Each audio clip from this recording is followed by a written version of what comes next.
This is one of my favorite stories, so forgive me for spending so much time simply setting it up.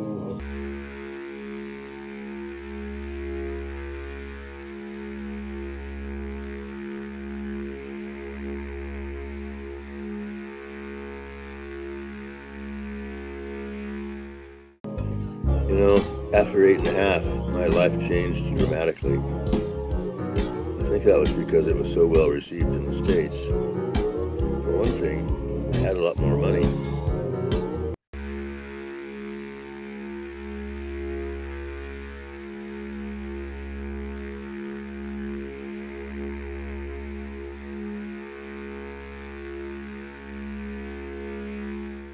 But they identified themselves only as Greg and Nolan of Babylon Theater. I told him that by all means he should make an appointment for them to meet me at the Cafe Canova at the soonest opportunity.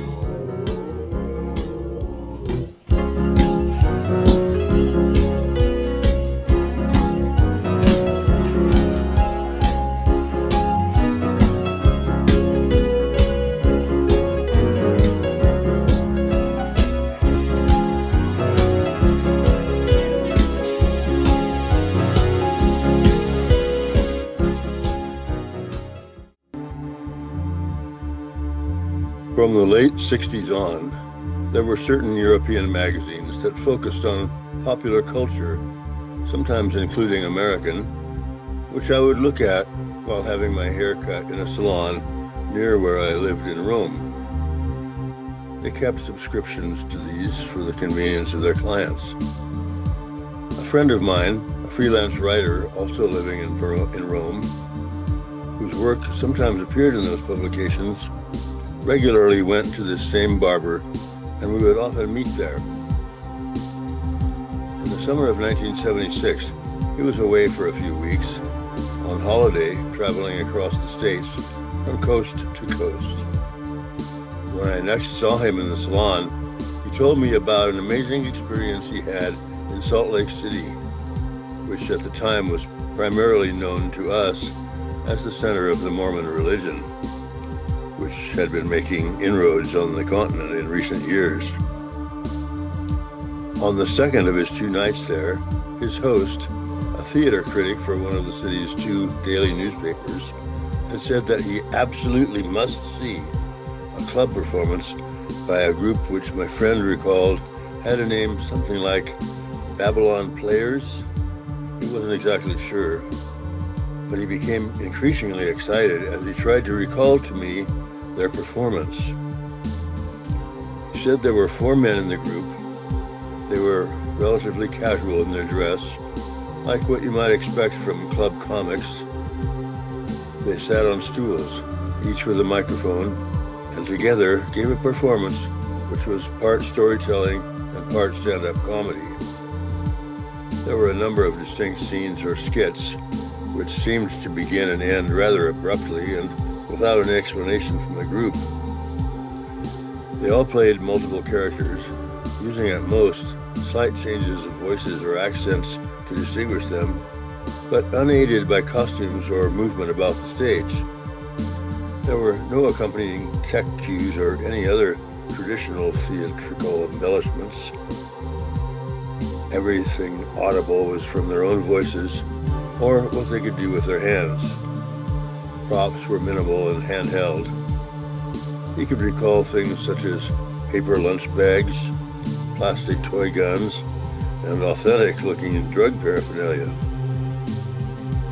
My friend, an experienced writer whose name would be familiar to European readers, seemed at a loss for words as he recalled scenes such as the crew of a spaceship battling aliens who were attempting to cover their vehicle with large amounts of what Americans call pudding, or an apparent parody of an American television drama during which the police seemed to be under the influence of LSD, perhaps. There were a couple of songs, such as a rendition of Moonlight Bay, sung enthusiastically, but with wavering harmonies, and the words changed into nonsense so that the song became unintelligible. Audience reaction during the show was sparse, and And as he observed the crowd in the nightclub, it was clear that most had no idea what was going on. His host told him on the way home that a year or so earlier, the group's two founders, Greg and Nolan, had done a very adventurous multimedia stage show at one of the best-known small theaters in town, and that the audiences during the two-weekend run, although small, had been enthusiastic in their reactions to the material. The two had performed much like what he had just seen, but with slightly more movement around the stage and a wide variety of sound and visual effects. Their multiple male and female characters, sometimes crossing suddenly from one to the other, particularly caused hilarity. After listening to my friend's account of this group, and the two very different shows of which he had knowledge, one personal and one secondhand, I remarked that it sounded like good material for an essay by him, perhaps for the magazine I had been reading when he had walked in, or one of the others of its kind. A couple of months later, he presented me with a copy of a magazine which featured his essay titled Babylon Theater, Bringing Surrealism to the Stage in Salt Lake City. Thus, I began watching for any mention of this Babylon Theater, and probably as a direct result of his article, some of us who were involved in the Italian theater scene and who saw some of the journals and small magazines which wrote about the scene in America began to hear more about Greg and Nolan and the unusual things they were doing in the western part of America. It wasn't until the summer of 1978, though, that it happened. They actually made a move to contact me. I wasn't sure how they came to do so until later. They had gotten themselves to Rome by some kind of fundraising campaign which some of their local fans had supported. They told me this. They were still struggling to make a living from their work. Of course, I sympathized with their situation, having once experienced the same myself. Had I known about this, I would surely have sent them their plane fare. But I learned all this a little later. Anyway, once here, they managed to get the phone number of my secretary, my own number being unlisted, and called him. If my secretary had not been fluent in English, he might have hung up on them. He was ruthless in his efforts to shield me from the hundreds, I suppose, of people who tried to get an audience with me. Everything from simple autograph hunters to opportunists or their representatives, hoping to get my endorsement of their product, and so on. You know, after 8.5, my life changed dramatically. I think that was because it was so well received in the States. For one thing, I had a lot more money. But he must have heard something in their plea that made him think they might be sincere. He had worked for me for about 10 years by then, and I trusted him to weed out the good from the bad. He certainly made the right choice in this case. He knew nothing about the name Babylon Theater and how I had been intrigued with Greg and Nolan for some time already. He asked them to call him again at the same time the following day. Then he called me immediately at home to inform me of this unusual phone call. Well, I am slightly vain, I will admit. I would have been somewhat flattered if a couple of sincere theater people wanted to come all the way from America to meet me. But I became positively excited when my secretary related that they identified themselves only as Greg and Nolan of Babylon Theater. They had apparently been too nervous even to tell my secretary where they were staying. I told him that by all means he should make an appointment for them to meet me at the Cafe Canova at the soonest opportunity. The good fellow was so impressed with my excitement that he called the cafe immediately and sent a reservation for the second day hence, without even waiting for Nolan and Greg to call back. The next day, I could hardly do any work at all. I was so anxious that the meeting should happen.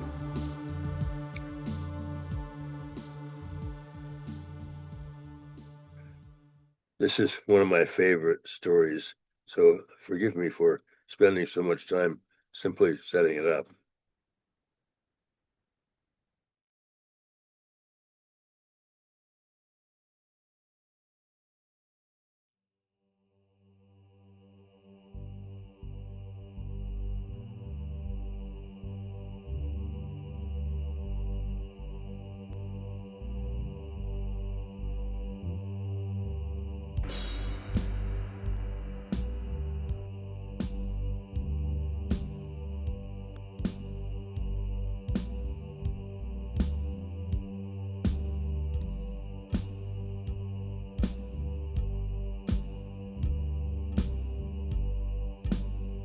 At that time, the Canova was my favorite place in Rome at which to sit for a leisurely coffee. They also had good food and drinks, and you always would find a wide variety of interesting characters gathered at the sidewalk tables. When I arrived there at the agreed-upon time, one would have thought that I had an appointment with one of the glamorous Roman ingenues who were always hoping to get a starring role in someone's next picture. I admit I had tried to dress as I imagined these two Americans would expect me to dress, though I really had no idea what they expected. I made myself not look around at the patrons, but went as casually as I could to the head waiter's station inside the door. I asked the head waiter, who knew me, if a couple of Americans had been looking for me yet. He said they had arrived about an hour earlier and were sitting outside drinking espressos and smoking hand-rolled cigarettes. When he took me to their table in the crowded sidewalk seating, they immediately stood and greeted me politely in Italian, each of them shaking my hand. I'm not sure what I expected at that moment, but they looked much like the many West Coast hippies I had seen when visiting Los Angeles several years earlier. If only I had known of them then, I could have flown to Salt Lake City and been the eager foreigner seeking to meet the mysterious artists. As it was, not having seen a photograph of them in any of the articles in which they had been mentioned hereabouts, but seeing them now for the first time, appearing rather uncomfortable in this environment that I knew so well, they did not look the somewhat formidable avant-garde young writer-actors that I had created in my mind, but in fact, they were exactly that. After we were seated, they facing the street and I looking at the cafe window, Nolan tried to address me in Italian, but I quickly saw that it was not something he was able to do easily. I told them in English that I could speak English quite well, and they seemed immensely relieved. Greg said apologetically that they had spent quite a while before their trip here, practicing certain simple things to say to me in Italian, like running lines, Nolan said to him in the manner of a private joke, at which Greg laughed. He quickly explained to me, "You see, Nolan is a working actor, while I'm only a writer. When he is memorizing his lines in a play, it falls to me, as it would to anyone else if they were his housemate, to read the other parts and prompt him if he needs it so he can practice." "Ah," I said, leaning over towards Greg and trying to look empathetic. "I know exactly what you mean." Nolan concluded their confessional aside, saying that neither of them had any knowledge of Italian to speak of, and there had not been time to study it. So they had somewhat lamely tried to learn a few phrases in case, by some miracle, they were actually able to meet me. I felt flattered by their humble demeanor. They then asked if they might order coffee or something for me. I said, "Absolutely not. As long as you are in Rome, you are my guests. And I hope we shall have enough time that I can teach you a few phrases." This seemed to please them greatly, and so we were off to a good start. I wanted to know right away all about them and their work, but first I felt it only fair to tell them how I had become aware of them some 2 years before, thanks to my writer friend who had seen them perform at the nightclub in Salt Lake City. They seemed flabbergasted at this. They had not been aware of such a person in the audience that night. And besides that, they had no idea that if their name had been mentioned in the European trades or popular magazines. For a while they kept looking at each other as if they had suddenly been swept up to heaven. While we were waiting for 3 cappuccinos, they each rolled a cigarette and offered to make one for me, which, despite my being in one of several phases of trying to quit tobacco, I accepted humbly. They had a pouch of Drum, a Dutch brand with which I was familiar. Greg told Nolan to do the honors, saying, "He is much better at this than I am. Not only does he smoke more than I do, but he introduced me to rolling my own, much like he has introduced me to at least one other happy habit in our days as friends." He gave Nolan a knowing glance, which I thought it best not to notice at that moment. Instead, I asked whether they had found a local tobacconist. They said that they had brought the Drum with them. This was my first clue that Salt Lake City was not as provincial as I had always imagined. Then, because it was becoming late in the afternoon, I suggested that we might order some appetizers, a word I had heard in American movies. Nolan admitted that they had not eaten lunch earlier so as not to be late for this meeting. Again, I wondered just how poor they might actually be and whether they had spent all their money just getting to Rome and into a hotel. I suggested some steamed mussels with some warm bread along with a cocktail, at which their eyes lighted up. This was my second surprise about them and their city. "You are familiar with these things at home?" I hoped I didn't insult them. "Yes," Greg told me. "We have a favorite French restaurant in Salt Lake where you can get such things." "Salt Lake," I repeated, curious. "Is that how you refer to it locally?" "Yes," Nolan explained.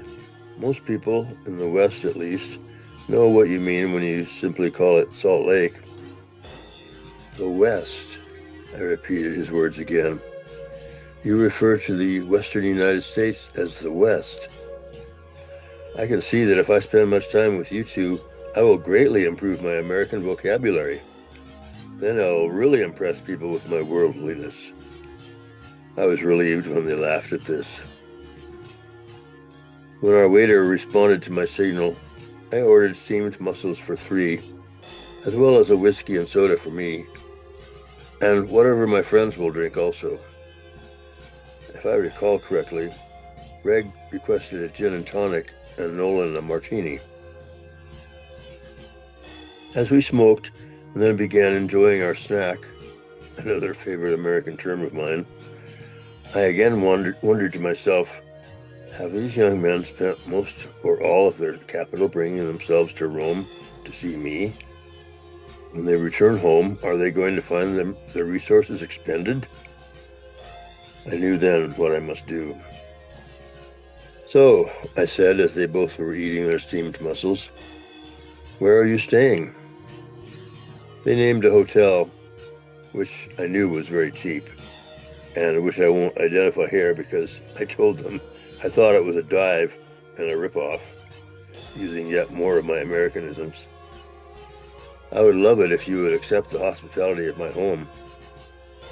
They looked at each other and were clearly at a loss for words, momentarily. "We wouldn't want to impose on you," Greg said unconvincingly. "You are famous and have work to do, and we are only tourists you've just met today." "We don't have to stay at that place," said Nolan. "You probably can suggest something better."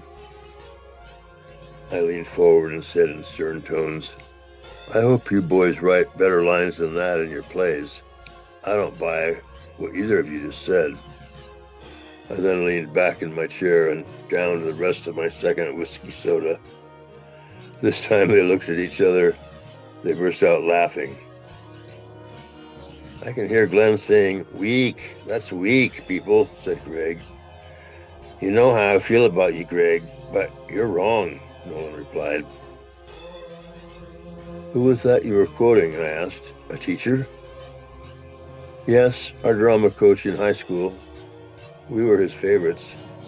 Nolan, because he was such a great actor, and I, because I was so sincere, but made him laugh at the strange things I would say. And he was the one who took us to Europe in the summer of '70. I hope, I said worriedly, that you didn't think I was serious just now. I was just teasing you. Well, said Nolan, I think we just can't believe we are here. Yeah, I first saw one of your movies in a film class at Westminster. That's the college I went to in Salt Lake, Greg added. I guess we both think we are dreaming this. Okay, look, I said, trying to imagine being one of their peers. I've had some success, it's true, but I'm still just as insecure as you may be. Actually, since being with you here, I'm probably more insecure than you are. Put yourselves in my place for a minute. You've come across 2 continents and the Atlantic Ocean and probably spent more money than you yourselves have just to see me. Sometimes I feel that I'm merely a taker of snapshots from Italy. My native language is Italian, which nobody speaks but the Italians and some of the Swiss. But you are young humorists from America. Your native language is English, and now it is the language of the world for business and politics. And what's more, your people have turned British English into American. And because of the success of American cinema and television, it is the kind of English which the world now thinks is the real thing. I've often wondered why I couldn't have been born an American. But just like you, I am only a product of genealogy and history. So please stop putting me up in the clouds with the gods and come stay at my fucking house, will you? It would be a gas for me. Of course we will, said Nolan. It's just that it feels like being in a movie, us being here. But you make me feel like I'm a colleague of yours. That is just such a trip. And I'm not even stoned. Truer words were never spoken, said Greg. We're sitting in here on Fellini, are we not? And a few of the others? Now you are saying good lines, I told them. In fact, they are great lines, because I don't understand them. Oh, they're just things we've heard other people say, said Nolan. That's how you do it, I told them. That's how I do it, too. That's how I make movies. I try to show how other people really talk and act. And by the way, you can stop with the film shit. I know how you Americans are.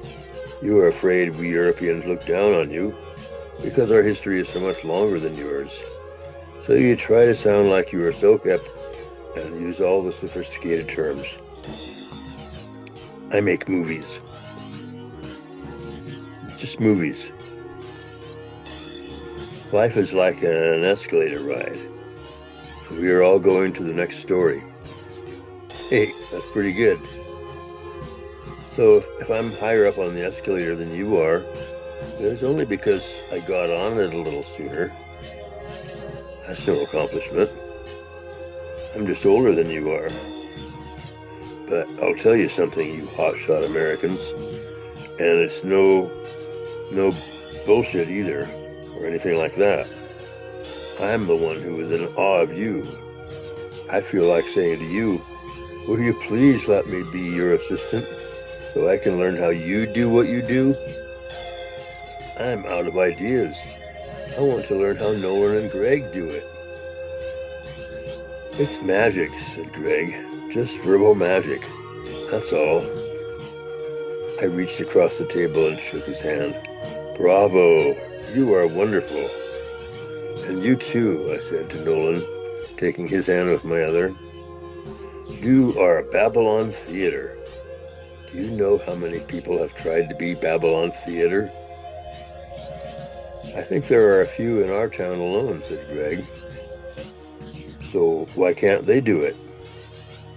Because they try too hard, said Nolan. You can't try to babble on. You just do it. That's right. So let's go to my home and you can show me how you do it. I've got plenty of liquor that's already been paid for.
It was then about 7 in the evening. We had been at the Canova for about 5 hours. Having gone through afternoon coffee, continued into cocktail hour, and then dinner. Can we go to the hotel and pick up our things? Yes, of course. We'll move you out of that rat trap. If you decide you need your own place, I will get you into a decent hotel that is worthy of Babylon Theater. I wish you could stay in Rome for a month, a year, forever. And I want to audition for Babylon Theater. Greg was silent. I saw some tears on his face, although he tried to hide them with his hand. Nolan said, "Far out, man." This made me laugh like I hadn't laughed in weeks. Yes, it's far out, I said. It's far out on the edge of town. It's on the Via Salaria. Shall we go? I will get a taxi. After we had moved their luggage out of the hotel, where they had stayed for 2 nights before our rendezvous of that afternoon, put it into the taxi and checked out, it was about a 15-minute ride to my place. They were mostly silent throughout this ride as they watched the city go by in the early evening summer light. Watching them, I was both envious of them in their adventure and sympathetic for what they were probably feeling. Because being a traveler in a foreign city is exciting, but it can also cause a kind of sad loneliness, like you were a bit lost, a bit taken back to childhood when everything was new but sometimes ominous, a world of unknown dangers. Though Greg and Nolan, they never mentioned their last names during our time together, and I didn't ask. Though they had their return flight booked for 2 weeks from their arrival, we had such a good time that they kept up residence at my home for a month. They found many opportunities to ask about my life and the things I had learned along the way. Tried not to make these discussions into lectures. For one thing, I was constantly in awe of what they knew about life that I was aware that I had missed. They were quite open about their counterculture lifestyles. They described the rock music they listened to at home and the concerts they often attended, the latter sounding to me like ancient bacchanals, where inhibitions were abandoned for a few hours, and in some ways, everyone was in love with everyone else. I was amazed by their accounts of the various mind-altering drugs that they and their friends used. I had tried LSD once, but under medical supervision. They both said that they had taken it many times, often together, and typically while engaging in activities in public, or even while hiking or camping in the mountains and deserts which make up the land in most of the western United States. Greg said he started smoking pot at the age of 17 and began using LSD or acid soon after.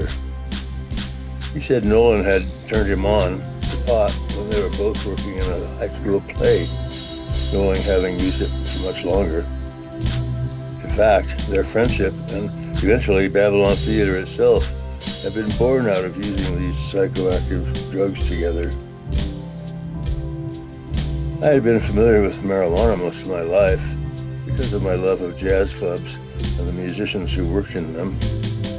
I had only tried it a few times, but inasmuch as Greg and Nolan had brought, as it seemed to me, a large quantity of what they said was the best that could be obtained in Salt Lake, and they used it several times a day, being deferential to my comfort level, I soon began to join in when they smoked their joints, and gradually began to see the attraction it held for some of the modern youth. I found myself wishing that they had brought some acid with them as well. They assured me that it was readily available in my city if one knew where or how to look for it, but we never got around to pursuing that activity together. We thus passed the days in casual creativity for its own sake, not particularly looking for the next play, poem, or film. We often recorded our discussions and our jamming, and would listen to those in the evening or the next morning. We might stay inside the house for the whole day. Another day we would go out for coffee and to look in record shops or bookstores for that unexpected gem that could make some time seem well spent. We patronized the pushcart gelato vendors who were at all the tourist attractions. I would stand back and watch Greg and Nolan approach people they recognized as traveling hippies to see if they had any interesting substances to share or sell. These people all recognized each other as comrades, no matter their language or home country. They would greet each other with a nod or a certain handshake and instantly be on personal terms. I more or less abandoned any of my own work while they were with me. Instead, we would spend hours working in the way they were accustomed to doing it. At first, it seemed like aimless, spontaneous, and very casual brainstorming of story ideas, which usually passed like summer rain clouds without much progress towards anything of substance. But I learned that there was much pleasure in spending afternoons or evenings immersed in free-flowing words and laughter at small jokes. And they demonstrated their signature technique, which they called jamming, which was only allowed to be fun, or else it was abandoned for that day. I found I was good at it. They explained that all that was required was a steel-trapped mind kept full of current pop culture, a jaundiced attitude toward the silly things that were held important by the establishment, and the willingness to take chances in front of others. The most important thing for a Babylonian was the willingness and the ability to speak and act instantly without pausing to weigh the consequences and to respond to what your collaborator says, no matter how difficult it might seem to do so. Playing with the sound of words, of syllables, of sheer unintelligible sounds if necessary, it began to make just living seem like an opportunity for giving up control. Babylon theater is very Buddhist, Greg said one day. The Japanese and Tibetan forms of it especially. Every word, phrase, or sentence has the potential of hiding a satori experience. Indeed, I often thought of Jack Kerouac during these sessions. Not only his spontaneous writing style, which some critic or jealous writer had called mere typing, but also his mourning the lost art of simply walking along, whistling with one's eyes on the ground a step or two ahead, unburdened by the supposedly important things happening nearby.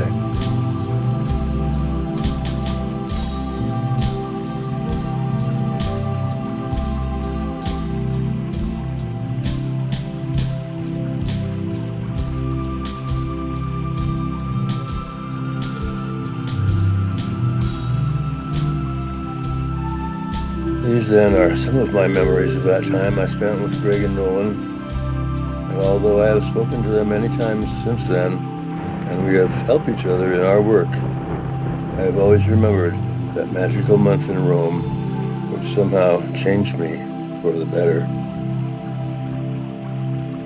And we have helped each other in our work. And we have helped each other in our work.